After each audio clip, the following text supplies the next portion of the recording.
pero hoy tenemos lo que es la palabra de un profesional. Exacto. Es el disparador común que estamos utilizando los medios, los periodistas, para hablar acerca de un poquito más serio y con aquellas personas que conocen mucho del tema, acerca de cómo abordar este tipo de situaciones. Y la tenemos ya en comunicación a Lucrecia Esteves de Lorenzi, que es directora del Instituto de Prevención de Adicciones del Defensor del Pueblo de la provincia de Córdoba. Y bueno, queríamos darle un marco, si se quiere, de serio, de respeto. Insistimos, más allá de que tiene que ver con un hecho que trasciende a la opinión pública nacional, pero queríamos tener en cuenta a ver cómo podemos avanzar en lo que es esta temática. Lucrecia, ¿cómo te va? Buen día, bienvenida a BDM. Buen día.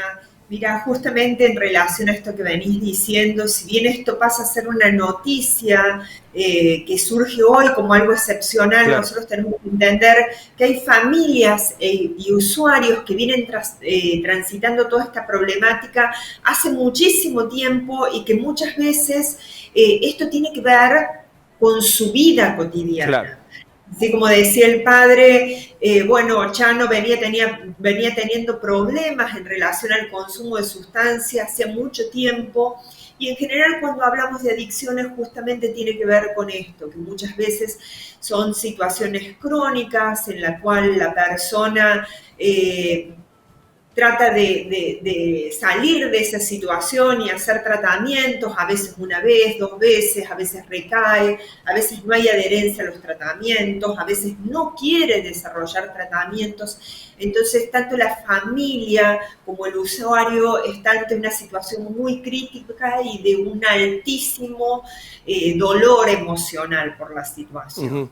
Sí, a ver, se engloba demasiado livianamente todo tipo de situaciones en brote psicótico, pero uno imagina que esto tiene diferentes derivaciones, diferentes situaciones. ¿Cómo se producen estas acciones a veces muy difíciles de controlar, que marcan a fuego la historia familiar, que derivan a veces en estas cosas? Insistimos, el tema Chano es emblemático porque es conocido por todos, pero hay este tipo de situaciones se dan y cómo se pueden analizar, por lo menos desde el punto de vista de la terminología, y después ver cómo se reacciona. Bien. Punto número 1, tenemos que aclarar que no todo consumo de sustancias deriva en una adicción, sino que hay situaciones de consumo que pueden ser muy episódicos y que simplemente se enmarcan en ciertas situaciones puntuales. A lo mejor un fin de semana, tomar un poco de una copa de vino. Esas situaciones diríamos que son consumos que no implican una problemática para la persona. Pero ya cuando la persona empieza a tener diferentes dificultades, como por ejemplo fumar todos los días, tomar alcohol todos los días o emborracharse todos los fines de semana o llegar a estados de intoxicaciones muy agudos, ya empezaríamos, o tiene accidentes de auto, no puede cumplir con sus obligaciones, ya estaríamos ahí hablando de un consumo problemático de drogas. Estamos hablando de que estos consumos problemáticos se pueden dar tanto en drogas legales como ilegales. No hay una diferenciación en ese punto. Puede ser alcohol, tabaco, marihuana, cocaína, psicofármacos. Pero puntualmente lo que pasa en la situación de Chano es que no todo consumo, no toda intoxicación generan psicosis tóxicas. En esta situación puntual sí, tendremos que diferenciar que hay psicosis que tienen que ver con psicosis estructurales, que ya vienen que vienen dados en algunas personas que tienen algún padecimiento de salud mental, y otras psicosis que son estas psicosis tóxicas que tienen que ver con psicosis producidas por la ingesta crónica y masiva de ciertas sustancias. Ante estas situaciones se pueden desencadenar diferentes episodios. No todas las psicosis tóxicas tienen las mismas características. En algunas pueden tener que ver con hacerse daño a sí mismo, intentos de suicidio, de autolaceración. Otras pueden tener que ver con daños a terceros, que es la que nosotros podemos ver en esta situación concretamente. En otras pueden ser delirios o situaciones delirantes, visuales, acústicas. En otras pueden ser intoxicaciones agudas que dejen a la persona en un estado de estupor, o sea, en un estado casi inconsciente. Entonces nosotros podemos ver que hay diferentes formas de manifestaciones ante esta situación. Sí. Licenciada, quería hacerle una consulta. También dejar en claro esto, que un brote psicótico o un tipo de enfermedad de este estilo no tiene que ver solo con el consumo de drogas, porque hay personas que la tienen y no consumen absolutamente nada. Puede ser una enfermedad ya preexistente, que venga desde otro lado. Y también, ¿cómo tiene que actuar la familia en situaciones así que termina todos como un poco metidos en la misma bolsa, más allá de que ellos claramente no consuman, pero bueno, es como que es un círculo vicioso que se enferma también? Sí, y voy a hacer otra salvedad, y no todo consumo de sustancia termina en una situación. Exacto. Sí. O sea, eso también es importante aclarar. Bueno, ¿qué hacer ante estas situaciones? Vamos a plantear como que hay diferentes etapas de qué hacer ante diferentes situaciones. Lo más importante de todo es prevenir. O sea, tratar de que dentro del hogar tengamos conductas saludables que se transfieran en nuestros hijos y tener ciertas conductas de control. Cuando ya vemos que empieza a haber consumos, empezar a abrir los ojos y empezar a intervenir. ¿Intervenir qué quiere decir? Empezar a preguntar, a indagar, a ver qué es lo que está pasando. A veces, ver que hay una problemática de consumo nos duele. Uno escucha muchas veces a los padres decir, bueno, sí, yo sé que se emborracha todos los fines de semana, pero bueno, es una cuestión de la edad, ya se le va a pasar.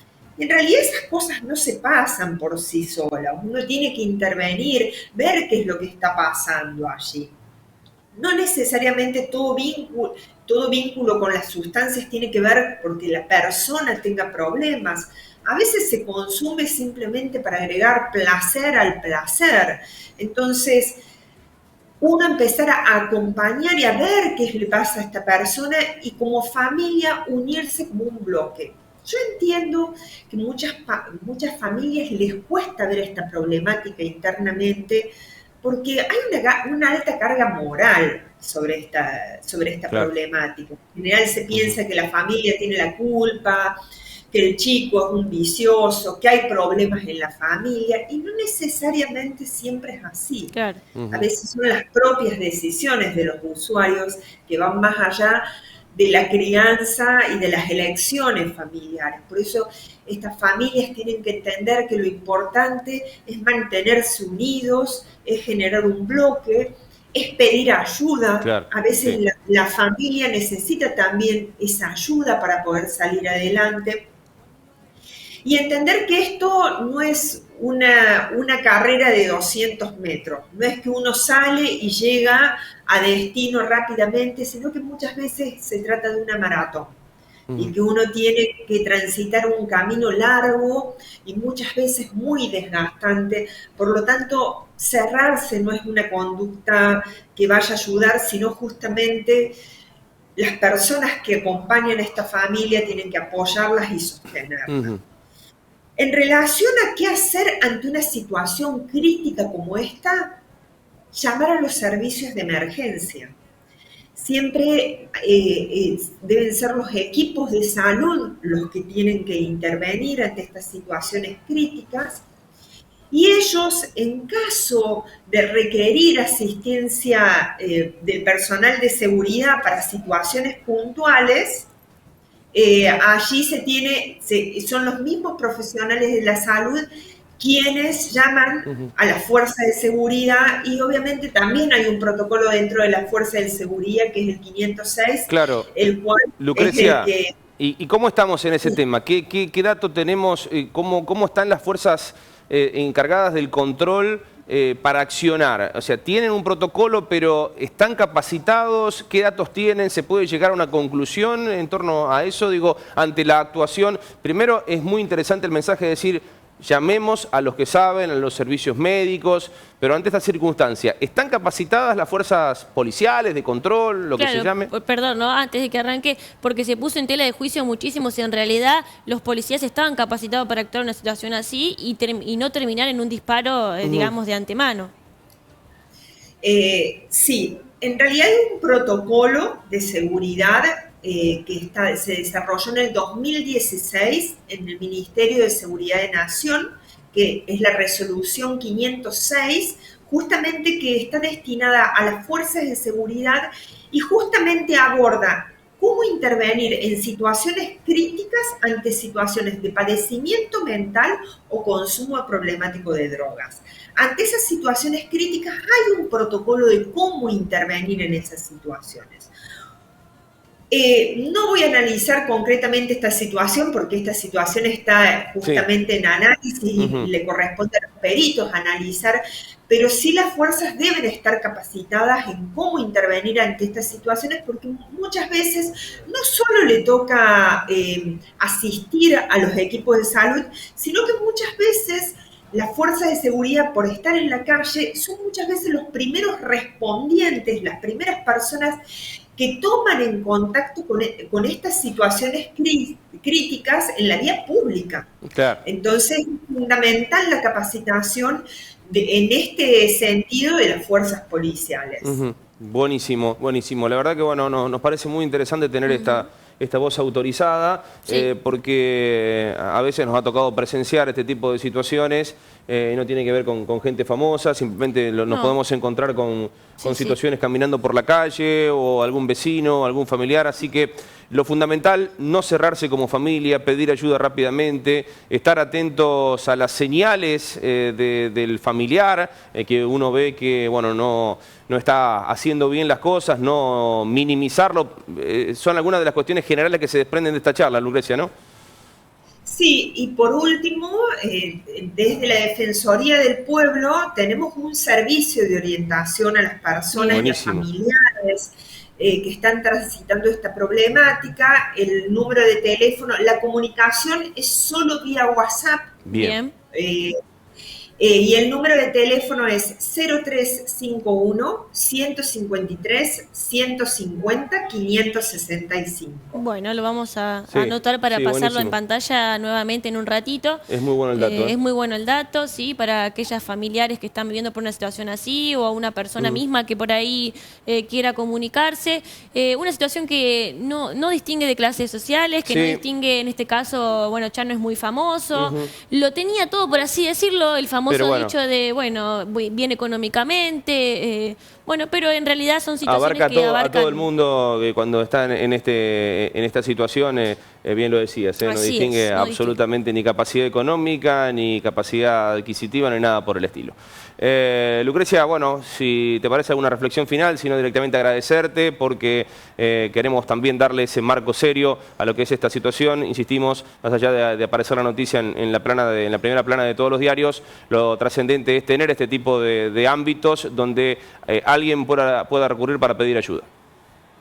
Sí, y gracias a ustedes al periodismo porque el exponer estas situaciones es un servicio a la comunidad. Muchas veces no se hablan de estas temáticas porque son temáticas muy crudas. Tal cual. El poder tocar este tema ayuda mucho a muchas personas que a lo mejor están en el interior del hogar y que están en contacto con los medios y que es una forma de estar más cercana y darle una respuesta y un servicio a la comunidad. Sí, porque no se trata de juzgarlo a Chano por lo que hizo ni cómo actuó, sino también reconocer que hay alguien que tiene una adicción y una enfermedad y tratarla y poder culminar bien esta situación. Claramente, claramente.